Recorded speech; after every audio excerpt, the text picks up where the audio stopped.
Presenta Dedicar, servicio de acompañantes para su plan familiar e individual. Llámanos al 2917-57.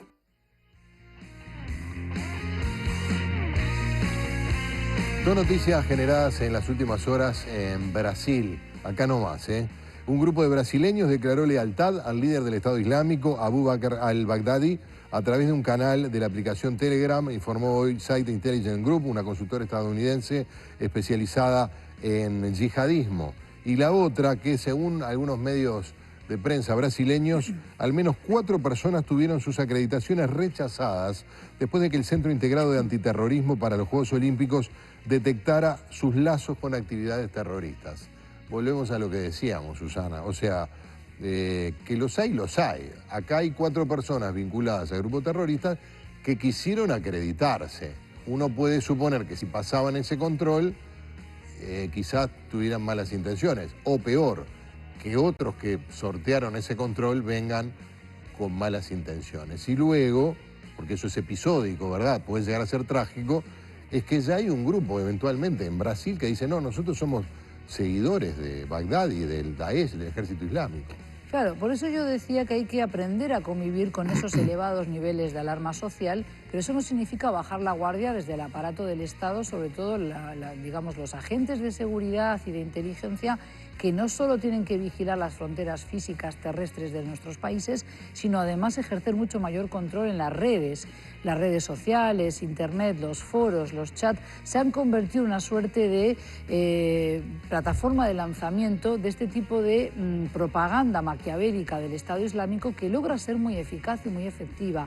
Por eso tenemos que entender que hay personas que experimentan ese proceso de autorradicalización que le llamamos, que si antes duraba hasta 4 años, ahora se puede reducir sensiblemente en el tiempo. El hecho de que haya un grupo de brasileros o de personas infiltradas en Brasil y que ahora alegan ser leales a la causa del Estado Islámico, bueno, eso le compete a la policía y a los agentes de seguridad brasileros el investigarlo. Yo creo que no hay que elevar la alarma a nivel de Latinoamérica, porque cuando los musulmanes se quejan de Occidente y cargan las tintas contra Occidente, lo hacen sobre todo contra las potencias desarrolladas y normalmente ahí no contemplan ni a Argentina, ni a Brasil, ni a Uruguay, ni a un México. Eso no significa que no debamos reconocer que hay un problema hoy, que hay una brecha, y un país como Uruguay, que también vota en el Consejo de Seguridad de Naciones Unidas, claro, por más que sea transitorio y dure apenas un año más, creo que le queda un año y unos pocos meses, claro, de estar en ese Consejo de Seguridad, bueno, evidentemente queda más expuesto. Pero vuelvo a decir, yo creo que esto hay que entender que es uno de los fenómenos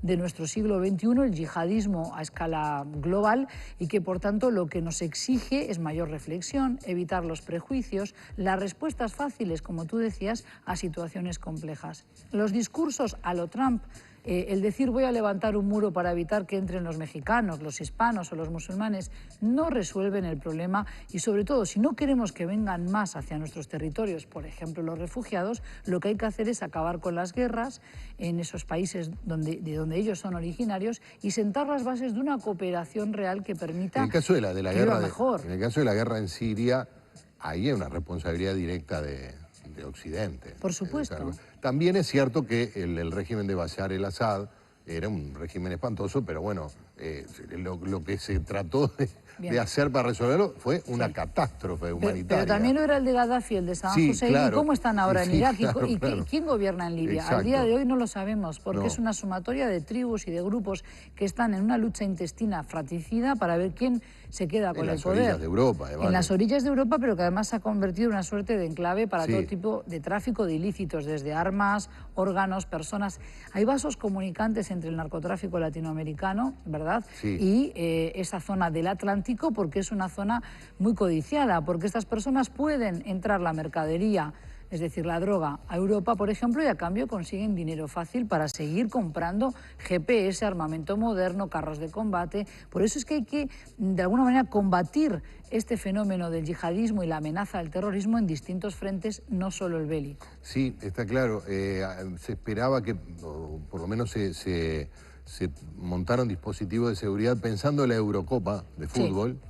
No ocurrió nada, claro. Y a los pocos días apareció lo del caso de Niza. Porque es lo que decimos, es muy difícil prever y predecir dónde te van a asestar el próximo golpe. Y personas que están lo suficientemente alienadas ya de la sociedad y que están consumiendo esa retórica, sobre todo a través de Internet, ese discurso de minoría de en realidad yo soy la víctima, ustedes son los que están blasfemando en contra del Islam, ustedes son los que han expoliado la riqueza de nuestros países. Es decir, ellos se sienten hoy en otro proyecto nuevo que le da significado a su vida. Están en una causa mayor que es la causa de todos los musulmanes y se arrogan el derecho a excomulgar a otros musulmanes a los que encuentran tibios en su práctica o asesinar. En el caso de Daesh da lo mismo que tú seas cristiano, ateo Bagdad. O sunita. Claro. O chiita, por ejemplo, ¿no? Exactamente. Sos igualmente un infiel. Exactamente. Las primeras víctimas del terrorismo de base islamista, hay que aclararlo, son los propios musulmanes. Sí, claro. Pero lo que debemos... En el caso de Bagdad, hubo un atentado contra un local de una peña de bagdadíes, de iraquíes, hinchas del Real Madrid. Del Real Madrid. Lo cual eso para el Daesh es una cosa horrible, blasfema. O sea, y allí fue, pues mataron a pero no sé murieron cuántos. Ciudadanos como mujeres, ancianos, niños, estaban festejando el Eid, es decir, una de las fiestas grandes de los musulmanes. Entonces, es lo que tenemos que entender. Pero ¿quién está atrás de la financiación y la gestación de este grupo ultrarradical? Porque hay países que pertenecían al eje del mal y otros que son aliados de Estados Unidos, a pesar de que vulneren derechos humanos, como por ejemplo la libertad de expresión, de asociación. ¿Qué derecho tiene la mujer musulmana, por ejemplo, en Arabia Saudí? ¿Puede votar? ¿Puede acaso tomar decisiones por sí misma en base a la ley? ¿Se le permite? ¿Pueden, por ejemplo, manejar autos? No. En pleno siglo XXI siguen sin poder manejar. Eso no quiere decir que todo sea negativo en el reino. Tenemos que cerrar este programa, pero allí hay otra mirada que nos daría para mucho más tiempo y ¿es compatible el Islam con los valores occidentales? Es decir, con una sociedad laica donde haya libertad de cultos. De hecho, esto en los países musulmanes no ocurre. Claro. Ahora, ¿qué pasa con los musulmanes que viviendo en Occidente no aceptan decir, bueno, yo acá rezo en mi mezquita, vivo según mis valores, pero vivo en una sociedad laica, como lo fue Turquía hasta hace no tanto tiempo y quizás empieza a dejar de serlo cada vez más, El ¿no? Estado es laico, sí, y la Constitución exige laicidad en los poderes de gobierno, digamos, en las estructuras de gobierno en Turquía, pero la sociedad no lo es. La sociedad es netamente musulmana. La inmensa mayoría de los turcos son musulmanes y suníes. Pero yo te hago la pregunta al revés.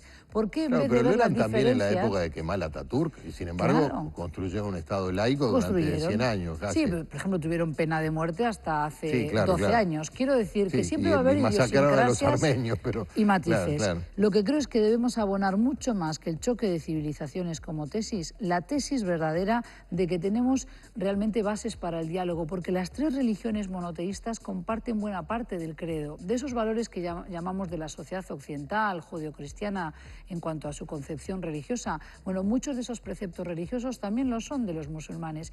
Donde sí hay choque o puntos de fricción, que yo le llamo en las clases, es en cómo vivimos la fe en el siglo XXI, por ejemplo, en Occidente, en Nueva York, en Marsella o en Barcelona, por ejemplo, y cómo se vive en Teherán o cómo se vive en Kuwait. Pero yo creo que hay que trabajar mucho más cercanos de las comunidades musulmanas, de los líderes religiosos de estos musulmanes en Europa, para extirpar de alguna manera ese discurso de incitación al odio, al diferente, al musulmán, al cristiano, y sobre todo para que puedan integrarse de una manera más sana para todos, más armónica en Occidente. O sea, yo abono la tesis de que la igualdad ocurrirá cuando todos podamos vivir juntos siendo diferentes. Bueno, ojalá se te dé, ¿no?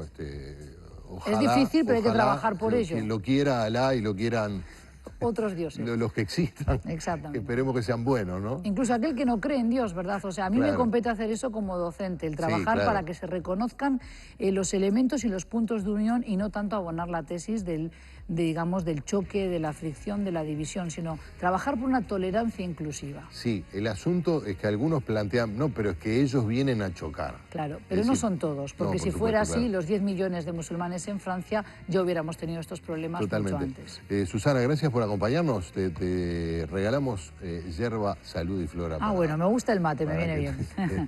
Gracias. Gracias a ti, buenas tardes. Muchas gracias a ustedes por estar allí. Mañana nos reencontramos en una nueva edición de La Tarde en Casa. Chao.